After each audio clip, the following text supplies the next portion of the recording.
Hello, everyone. Welcome back to Soft Power Project. Today, I want to talk about a topic that I cover a few times on my Instagram account, and two of these reels that I've done had gone viral. I'm going to put them on the screen as well. And it's such a bittersweet moment because, guys, I'm happy to produce something that can really resonate with people. But it's also so sad to see that insecure leadership is impacting us globally, collectively, and it seems to be getting worse. And yes, we're talking about insecure leadership. And for the topic today, we're just going to look at the leadership who are being threatened by their competent subordinates. And they will actually impose these horrible behaviors to affect them. So we're only going to look at the insecure leadership because a lot of the study actually mix in insecure leadership with toxic leadership with narcissistic leadership. So we're just looking at insecure leadership in isolation today. Before I jump in, I just wanted to give a little bit of context. Hi, my name is Sherry. I am a communication trainer for the past 10 years, and I observed a lot of different types of leaders. And I've also actually worked with a lot of them globally as well in small companies, medium-sized and large corporation. I've observed a lot of kind leaders, compassionate leaders, selfish ones, insecure ones that just, they don't even know how they got there. They don't even know that they're leaders. So I've seen a lot. And my personal experience to be under insecure leadership actually happened about 3.5 years ago. So I joined that company. It was a startup company, around 100 people. I joined a company with so much hope. And honestly, the first year of that being a company was fantastic. The team and I, we were killing it. We were reaching the goals. We raised the bar every quarter. We traveled around the world to go to amazing events, working with amazing brands. So it was amazing. But a year in, I started to sense that there were some subtle behaviors from the leaders. And I kind of brushed them off because I felt like, well, things like ignoring my emails or not wanting to really talk to me. I just kind of felt like my boss at the time, he was being really short sometimes, where he's just like, he's not looking at me, like avoiding eye contact. I kind of brushed him off every single time, thinking that I was being too sensitive, or maybe I just need to be stronger, or maybe I need to work on my communication skill. But there was one particular incident that I knew that was not me. And it was actually, so a year in, we were appointed to be responsible for the fundraising as well, on top of marketing. So we actually had to schedule meetings, attend all the meetings with the FA, coordinate between the internal teams of the company with the FA, and actually prepare for a pitch deck. So it was a lot of stuff. It was a lot of work. And we basically attended that whole project for 2 months.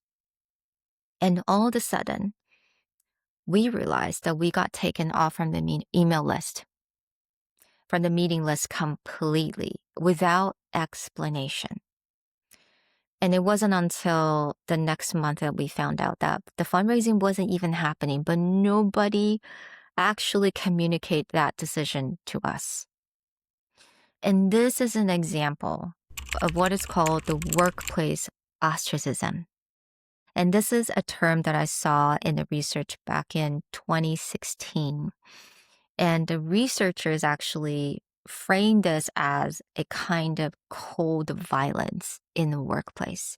And I also call this as a quiet violence because it was so quiet. It was these small things. It was more like the absence of behavior. So unlike verbal abuse or physical abuse, you actually can't, like, this is an absence of behavior, as you guys can see.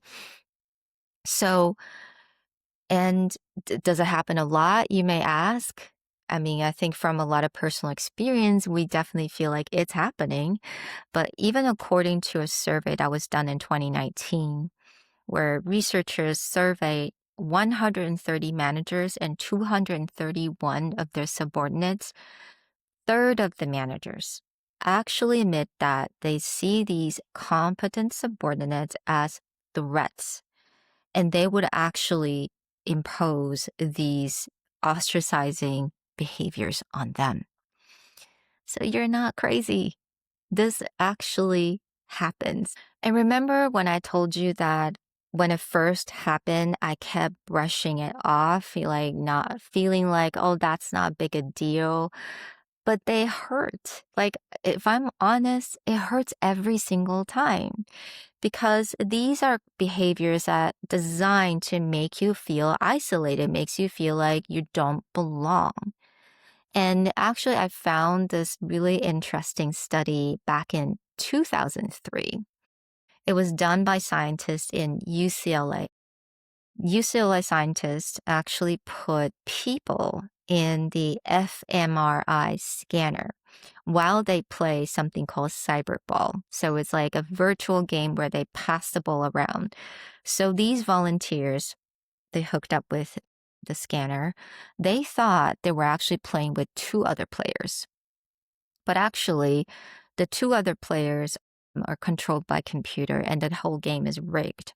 Like after a while, when they pass the ball to each other, the three of them, the computer controlled players will actually start to exclude the participants and just pass the ball between them. And the scientists actually observed that where it got lit up in the brain, and they found that being left out actually lit up the same region of the brain that activate during the physical pain. So you can say that this is not just like annoying behaviors and you feel frustrated. These actually hurts, like injury. So ostracism isn't just like a soft, abstract harm. It's like neurologically real pain. So it is really time for us to stop brushing these off because they hurt every single time. And on top of this, there is actually another sign that I think we need to talk about is that insecure leaders turn their defensiveness into denigration. So a research that was done in 2012, the scientists actually put people in high power group and low power group, and they would send these feedbacks to them that would threaten their competence as leaders or competence as like an individual working in the group. And they also offer them opportunity to grade their teammates after they receive the threatening feedback. Only the high power people actually ended up giving their teammates lower score after receiving the feedback, not the low power group. So what they found is that power alone is not a trigger, but power plus threat, that becomes a trigger and that they result to denigration. Now, if you put this in our corporation, we have these quarterly results or performance review 360. I mean, honestly, I'm questioning, are they actually fair? Because according to this study, I don't think so. If they're feeling threatened, are they going to give us a lower performance review? Probably. So let's talk about why this keeps happening. So I think for one, these are all behaviors are really difficult to be captured by HR policies or standards. And they become these like blind spot, which is kind of allowed them to happen. We kind of brush them off and they're very difficult to track because it's about the absence of behaviors. So when you start ignoring these things, they grow and they become a culture. When the culture actually established, I think it's really difficult to actually change that. Now, on top of that, I actually found something called the Peter principle. And this is a popular principle. has been around for a long time. It actually came from a book, a satirical management book in 1969. And the whole core thesis of the book is actually in hierarchy, every employee tends to rise to their level of incompetence. So in another word, people get promoted based on how well they perform in a current role, not based on whether they will be good at the next one. And when I saw this, I was like, oh my goodness, isn't this true? I mean, almost every single time that I'm seeing people getting promoted, a lot of times it's because they're really good at their previous job. So maybe they're good at sales, maybe they're good at coding, but none of this is really about their leadership skills. And I've heard so many higher level leaders when they're considering these kind of promotion, they always say something. They always be like, "Oh, they will figure it out.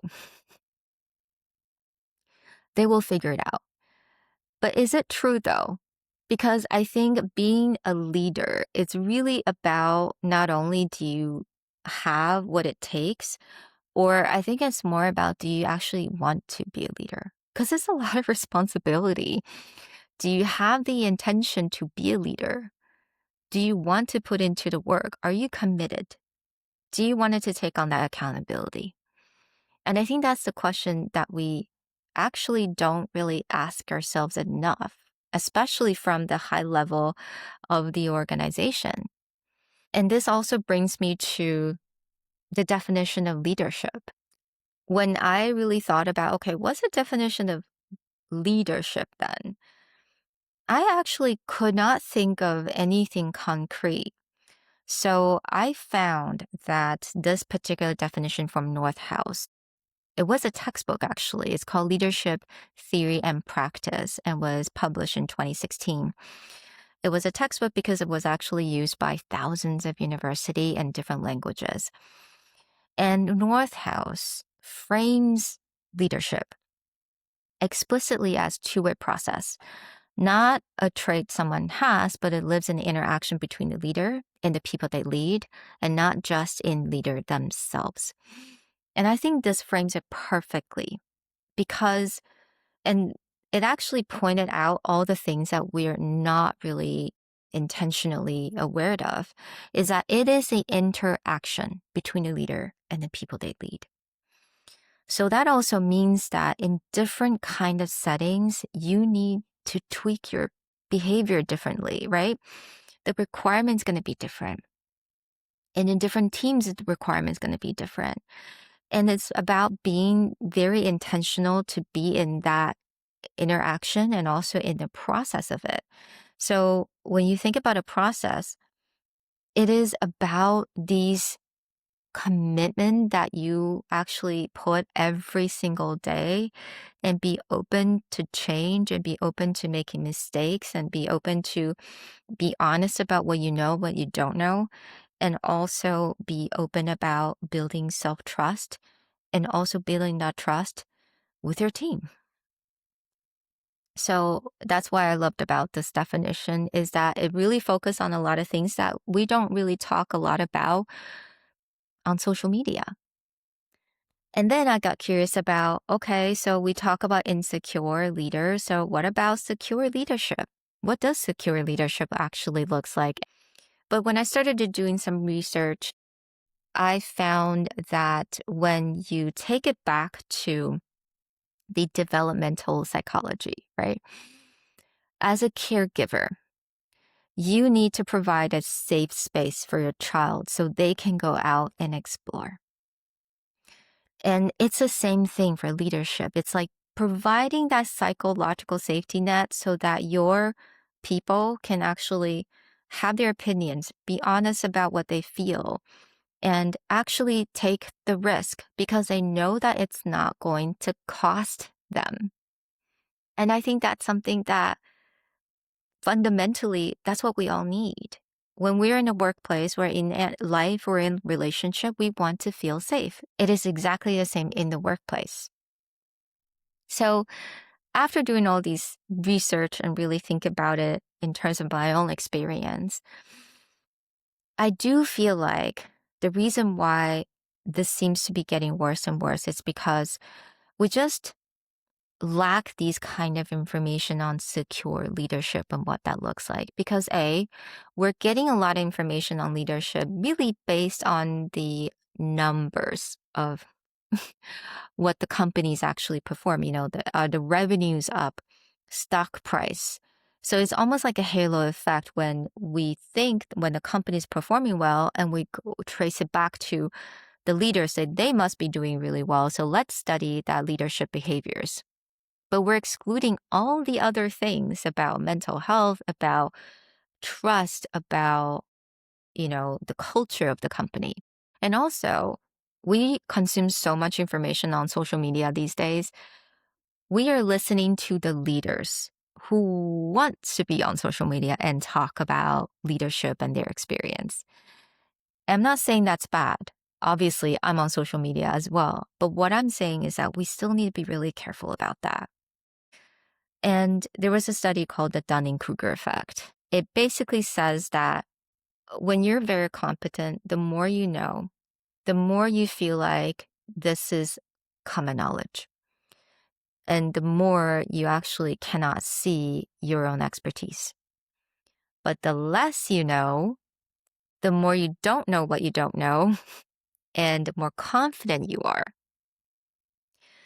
Meaning that when people are really confident and talk about what they know online, it may not always be because of their competent level is there. And last but not least, and I think this kind of brings it home, is that to be a secure leader means that you need to be a secure person. It is consistency. It is process. It's not something you can sum it up in 3 words or I don't know, 30 laws. It's about being there for the team. It's about creating that sense of self-trust within yourself so that you could create that self-trust with people that you work with and be there for them every single day. It's consistency. It's a process. And yeah, it's hard. It takes a lot of time. But I think we just need to acknowledge that's essentially what we need to be in order to be amazing leaders.